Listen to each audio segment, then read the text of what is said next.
டோலர்களே, இந்த வீடியோ யாரோட மனதையும் புண்படுத்துறது நோக்கமில்ல பாத்துக்குங்க. அதையும் மீறி எந்த டோலரோடைய மனதாவது புண்பட்டா அதுக்கு கம்பெனி பொறுப்பில்ல.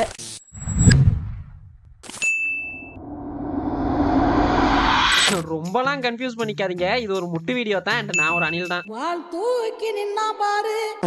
தளபதி இது வரைக்கும் ஒரு 69 படங்கள் கிட்டக்கா நடிச்சிட்டாரு இல்லையா? அதோ இப்போ இந்த ஜனநாயகன் தான் லாஸ்ட் படமும் கூட. ஸோ ட்ரெய்லரும் ரிலீஸ் ஆயிருச்சு. இந்த ட்ரெய்லர் ரிலீஸ்க்கு முன்னாடியெல்லாம் இந்த படம் பகவந்த் கேசரியோட ரீமேக் அப்படின்னு அரசல் பொரசலா தகவல்லாம் இருந்தது. நம்ம வினோத் நான் வேற முட்டலாம் கொடுத்துட்டு இருந்தாப்ல. ஐயா, இது தளபதி படம், இதற்கு இது பதில் இல்லையே. ஆனா இப்போ ட்ரெய்லர் பார்த்ததும் கன்ஃபார்மே ஆயிருச்சு, இது கேசரி தான். தம்ப்நெயில் பார்த்துட்டு தான் உள்ள வந்திருப்பீங்கன்னு நினைக்கிறேன். ரீமேக் இஸ் நாட் அண்ணா இஸ் பிகாசோடா. சோ வணக்கம் டோலர்களே, இது அண்ணாவின் ரீமேக் பற்றிய ஒரு பார்வை. அப்போ ஆரம்பிக்கலாங்களா?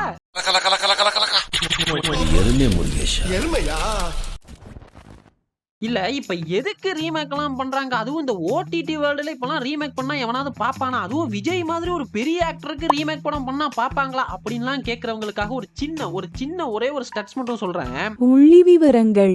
தளபதியோட ஃபர்ஸ்ட் டெபியூ படம் ரிலீஸ் ஆனது 1992ங்க. நாளைய தீர்ப்பு. அப்போல இருந்து இப்போ வரைக்கும் இதோ இந்த ஜனநாயகனோட சேர்த்து மொத்தமா 69 படங்கள் கிட்டக்கா நடிச்சிட்டாப்ல. இந்த 69 படத்துல 15 படங்கள், எப்படி 15 படங்கள் ரீமேக் படம் தான். அதுவும் ஒபிஷியல் ஃபுல்லி ரீமேக் மூவிஸ். இன்னும் புரியுற மாதிரி சொல்லணும்னா 1997ல காதலுக்கு மரியாதை படம் ரிலீஸ் ஆகுது.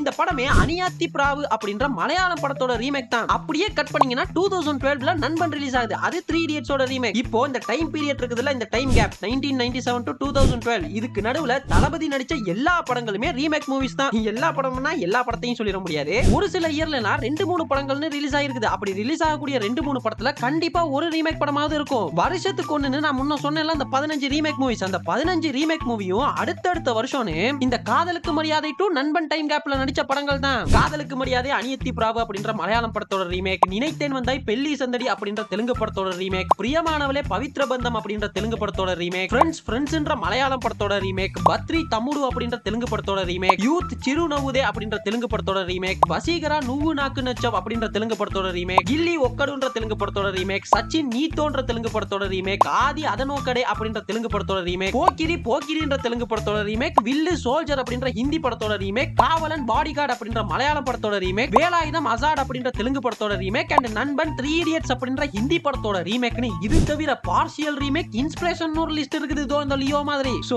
தளபதிக்கு ரீமேக் ஒன்னும் புதுசு இல்ல, அத பார்த்து ஃபயர் விடுறது நமக்கு ஒன்னும் புதுசு இல்ல. சரி, அப்ப ஏன் இந்த ஜனநாயகனுக்கு மட்டும் இவ்வளவு அடி விழுகுது? ஏன் இவ்வளவு ஹேட்ரேட்? இது ஒரு ரீமேக் பா அப்படின்லாம் கலாய்க்கிறாங்கன்னு கேட்டீங்கன்னா, இது ஒரு தெலுங்கு படத்தோட ரீமேக். அதுவும் நம்ம போதாத காலத்துக்கு ஒரு பாலையா படம். அவள ஏன் நானே இந்த படத்துக்கு ரோஸ்ட் போட்டிருக்கேனே. சரிக்கறானி வெக்கமா இல்ல? டேய், நீ ஏன் ரோஸ்ட் போட்டு வச்சிருக்கே? எப்படா முட்டு கொடுக்க போறேன்னு கேட்டீங்கன்னா, எப்படி முட்டு கொடுக்குறேன்னு மட்டும் பாருங்க. இப்போ நான் சொன்னால அந்த 15 ரீமேக் மூவிஸ், இந்த 15ல வெறும் 3 எப்படி 3 படங்கள் தாங்க ஃபிளாப். வசீகரா, ஆதி, வில்லுன்னு நினைக்கிறேன். இந்த 3 தவிர்த்துட்டு மிச்ச 13மே ஹிட் தான். இன்னொரு சிறப்பான சம்பவம் என்ன தெரியுமா? தெலுங்கு படம்ன்றீங்களே, இந்த 15ல 10 படங்கள் இன்னொரு தெலுங்கு படத்தோட ரீமேக் தான். இதுல கில்லி, போக்கிரின்னு தளபதியோட கெரியரின் உச்சத்துல இருக்கக்கூடிய சூப்பர் ஹிட் படங்களும் அடங்குங்க. சம்பவம் பண்றவனு கேள்விப்பட்டிருப்ப, அதுல ரெக்கார்டு வைக்கிறவனு கேள்விப்பட்டிருக்கியா? அதான் தளபதி. தொற்றாத. பாத்தீங்கல்ல நம்ம ரீமேக் மூவிஸோட சக்சஸ் ரேட் என்னன்னு. அதனால இந்த வாட்டி மிஸ் ஆகாதுல்ல? மிஸ்ஸே ஆகாது. இப்ப அப்படியே இந்த ஜனநாயகனுக்கு வந்தீங்கன்னா, ஜனநாயகன் ட்ரெய்லர் பார்க்கும் பொழுதே தெரியுது இது ஒரு ஃபுல்லி ரீமேக் கிடையாது, பார்ஷியல் ரீமேக்னு. பார்ஷியல் ரீமேக்கா அப்படின்னா என்னன்னு கேக்குறீங்களா? இந்த கேசரியில உள்ளத உள்ளபடியே எடுக்காம அந்த கதையில இருக்கக்கூடிய ஆர்க்கையும் ஒரு சில முக்கியமான சீன்ஸை மட்டுமே எடுத்துக்கிட்டு மொத்த கதையும் மாத்திருக்காப்புல வினோத். குறிப்பா சொல்லணும்னா, கேசரியில பாத்துக்கிட்டீங்கன்னா, பாலையாங்கில் தன்னோட வளர்ப்பு மகளை அவங்க அப்பா ஆசைப்படியா ஆர்மிக்கு அனுப்பணும்னு நினைப்பாரு. பட் அந்த பொண்ணுக்கு விருப்பம் இருக்காது. போதாததுக்கு அவங்க பிசிக்கலாவும் வீக்கா இருப்பாங்க. இப்படி இருக்கும் பொழுது எதேச்சியா ஒரு நாள் வில்லனுக்கும் அந்த பொண்ணுக்கு ஒரு சின்ன பிரச்சனை வந்துருது. அப்போ பாலையாங்கில் அங்க போய் காப்பாத்துவாரு. வந்து பார்த்தா வில்லனுக்கும் அவருக்கும் ஆல்ரெடி ஒரு பிரச்சனை இருக்குன்னு ஒரு யூசுவலான கமர்ஷியல் மூவி டெம்ப்ளேட் தான். இப்போ இந்த டெம்ப்ளேட்டா அப்படியே கேசரியில இருந்து ஜனநாயகன்ல எடுத்து வச்சிருக்காப்ல. அது ட்ரெய்லர் பார்க்கும் பொழுதே தெரியுது. அத்தனை பேரை போட்டு அடிச்சியே, நீ சூப்பர்மேனா? நான் சாதா மேன் தான் பேபி. அதை செய்யற சம்பவம் எல்லாம் சூப்பரா இருக்கும்னு சொல்லுவாங்க.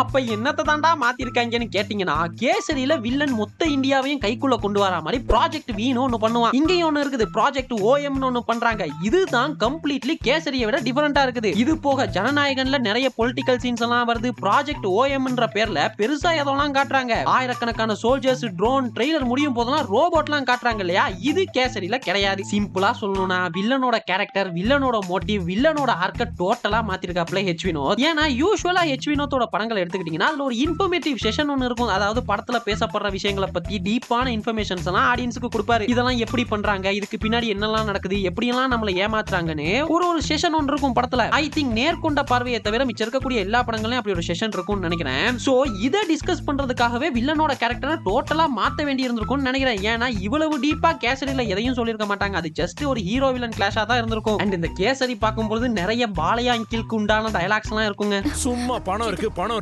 உங்ககிட்ட பணம் இருந்தா தூக்கிவோம். பிள்ளைங்களுக்கு முன்னாடி யாராவது பிரச்சனை பண்ணா தோலை உரிச்சு டோல்கேட்ல தொங்க விட்டுருவேன். என் பொண்ணுக்கு வாக்கு கொடுத்ததுனால பேச்சோட நிப்பாட்டிட்டேன். இல்லனா ஒவ்வொருத்தரோட தலையையும் வெட்டி சூடா பிரியாணி போட்டிருப்பேன். சிஎம் பாக்குறேன், பிஎம் கூப்பிடுறேன், நீயா நானான்னு பார்க்கலாம், மோதி பார்க்கலாம்னு முடிவெடுக்கிறியா? Bro, I don't care. இதெல்லாம் ஜனநாயகன்ல எப்படி இருக்க போகுதோ அப்படின்னு பயந்துட்டே இருந்தேன். பட் ட்ரெய்லர் பார்த்ததுதான் புரிஞ்சது 100% அனில் குஞ்சுகள்லாம் காப்பாற்றப்பட்டோம்னு. ஏன்னா இந்த மொத்த சீன்ஸையுமே தளபதிக்கு ஏத்த மாதிரி செதுக்கிருக்காப்ல வினோத். அண்ட் ரொம்ப நாள் கழிச்சுங்க ஜனநாயகன் ட்ரெய்லர் பார்க்கும்போது தான் ரொம்ப நாளைக்கு அப்புறமா ஒரு ஃபுல் அண்ட் ஃபுல் ஸ்டோரி ஓரியன்டான ஒரு தளபதி படம் பார்க்க போறோம் அப்படின்ற ஒரு ஃபீல் எனக்குள்ள இருந்தது. ஏன்னா லாஸ்டா கொஞ்சம் வருஷமா பாத்துக்கிட்டீங்கன்னா தளபதியோட மோஸ்ட் ஆஃப் த மூவிஸ்ல வெறும் ஹீரோ வில்லன் கிளாஷ் தான் கதையாவே இருக்கும். ஸ்டோரின்னு பெருசா ஒன்னும் இருக்காது. பட் ஒரு கத்தி, துப்பாக்கி, மெர்சல் பாக்குறப்போ இருந்த ஃபீல் எனக்கு ஜனநாயகன் ட்ரெய்லர் பார்க்கும்போது வந்தது. உங்களுக்கு எல்லாம் எப்படியோ தெரியல. பட் இதெல்லாம் தாண்டிங்க இது தளபதியோட கடைசி படம். அது எப்படி இருந்தாலும் நம்ம எல்லாம் பார்க்க தான் போறோம். ஒரு மனுஷன் ஒரே மனுஷனா ஒத்த மனுஷனா நிக்கிறாருங்க 33 வருஷம். இது அவரோட கடைசி படம்ன்றதுனாலயே என்னென்னமோலாம் பண்றானுங்க. 1 வீக்குக்கு அப்புறமா வர இருந்த பராசக்தியை கூட கொண்டு வந்து நிறுத்துறானுங்க. ஏன்னு கேட்டா அதுக்கு ஒரு முட்டு. ட்ரெய்லர் ரிலீஸ் அன்னைக்கு காலையில தலைவர் 173 அப்டேட், மத்தியானம் பாத்தீங்கன்னா பராசக்தி ஆடியோ லான்ச். இது போதாதுன்னு ஆல்ரெடி ரீ ரிலீஸ் ஆன மங்காத்தாக்கு ஒரு ரீ ரிலீஸ். 4 மணிக்கு ஜீ தமிழ்ல ஜனநாயகன் ஆடியோ லான்ச்னா 3 மணிக்கு பராசக்தி ஆடியோ லான்ச் சன் டிவில. இந்த வீடியோ எடிட் பண்ணிட்டு இருக்கதோ இந்த இப்போ வரைக்குமே படத்துக்கு சென்சார் சர்டிபிகேட் வரல. ஹைகோர்ட்டுக்கு போயிருக்காங்க படத்தோட டீம். இல்ல ஏன், எதுக்கு, என்னதான் ட்ரை பண்றீங்க? பட் இதெல்லாம் தாண்டிங்க அந்த மனுஷன் ஒத்த மனுஷனா மொத்த சோசியல் மீடியாலையும் பீக்ல இருக்காருங்க, பீக்ல. இதெல்லாம் எப்படின்னு கேட்டீங்கன்னா நீங்களாம் பாசமா சொல்லக்கூடிய அந்த அனில் குஞ்சிஸ், அந்த அனில் குஞ்சிஸ் தான் காரணம். அவ்வளவு ஏன் என்கிட்டே நிறைய பேர் கேட்டிருக்காங்க, ஒரு சினிமாக்காரன் அவனுக்கு போய் இவ்வளவு பண்ற, உங்களை வச்சு கோடி கோடியா சம்பாரிச்சுட்டு போறான், உங்களுக்கு எல்லாம் என்னதாண்டா பண்ணா அப்படின்னு. நம்ம சைல்ட்ஹுட்ல இருந்து இன்னைக்கு வரைக்கும் அந்த மனுஷன் நம்மளை என்டர்டைன்மெண்ட் பண்ணிருக்காரு, சிரிக்க வச்சிருக்காரு, அழ வச்சிருக்காரு, சந்தோஷப்பட வச்சிருக்காரு. வேற என்னங்க வேணும்? அந்த ஒரு காரணம் போதாத? நம்ம சைல்ட்ஹுட்லாம் திரும்பி பாத்தீங்கன்னா இந்த மனுஷனோட மெமரிஸ் தான் மொத்தமா இருக்குது. கூட்டத்துல நின்னு படம் பார்த்தது, தியேட்டருக்குள்ள டான்ஸ் ஆடினது, முந்திலாம் அந்த கேலண்டர் கார்டு வரும் அதெல்லாம் கலெக்ட் பண்ணதுன்னு ஃபுல்லாவே அவரோட மெமரிஸ் தாங்க. இப்போ இந்த ஜென்சி கிட்ஸுக்கெல்லாம் அப்பா வயசு இருக்கக்கூடிய அந்த மனுஷனை கூட பிறந்த அண்ணனா பிடிக்குது, கூட பிறந்த அண்ணனா பாக்குறாங்க. அந்த ஒரு காரணம் போதாதாங்க? என்கிட்டலாம் வந்து உனக்கு எதுக்குப்பா விஜய பிடிக்கும் அப்படின்னு கேட்டீங்கன்னா எனக்கு ரீசன் தெரியாது, பிடிக்கும் அவ்வளவுதான். பிடிக்கிறதுக்கு எதுக்குங்க காரணம்? எனக்கெல்லாம் அவரை எவ்வளவு பிடிக்கும்னா அவரோட படங்கள் பார்த்து தாங்க நான் சினிமாக்கு வரணும்னு ஆசைப்பட்டேன். அவரோட வீடியோ போட்டு தாங்க இந்த சேனலே ஆரம்பிச்சேன். ஃபர்ஸ்ட் வீடியோ இன்னைக்கு இருக்கும், போய் பாருங்க. அவரை வச்சுதான் என்னோட பிசினஸே தொடங்கினேன். உங்களுக்கு எல்லாம் எப்படியோ தெரியல, தெரிஞ்சோ தெரியாமலோ என்னோட எல்லா மூலையும் தளபதி கூடவே இருந்திருக்காரு. அண்ட் தேங்க்ஸ் நான் இவ்வளவு நாள் எங்களை என்டர்டைன்மெண்ட் பண்ணதுக்கு. And congrats for your next movie. Sagar, நான் ஒரு சாதாரண பிலிம் ஸ்டார் மட்டும்தான். ஆனா எதுக்காக நீ என்னை இப்படி கொண்டாடுறனே புரியல. நான் உனக்கு இது வரைக்கும் எதுவுமே செய்யலையே. நீங்க எனக்கு செஞ்சதுக்கு கணக்கே இல்லன்னா. ஆனா உங்க பாட்டால எனக்கு வார்த்தையை தந்தீங்க. எல்லாரும் முன்னாடி ஆடும்போது என் பயத்தை போக்குனீங்க. மனசுல கெட்டியா நினைச்சா இந்த வாழ்க்கையில எதை வேணாலும் சாதிக்க முடியுங்கிற நம்பிக்கை எனக்கு தந்தீங்க. அன்புனா என்னன்னு கத்து கொடுத்தீங்க. உண்மையான அன்புக்கான அர்த்தம் தியாகம்னு புரிய வச்சீங்க. கோவில்ல இருக்கிற தெய்வமா எனக்கு தைரியத்தை தந்தீங்க. பள்ளிக்கூடத்துல சொல்லி தராத பாடங்களை நீங்க படம் மூலமா கத்து தந்தீங்க. ஆனா நீங்க அங்க இருக்கிறது உங்களை விட எங்களை மாதிரி இருக்கிற எத்தனையோ பேருக்கு தேவை.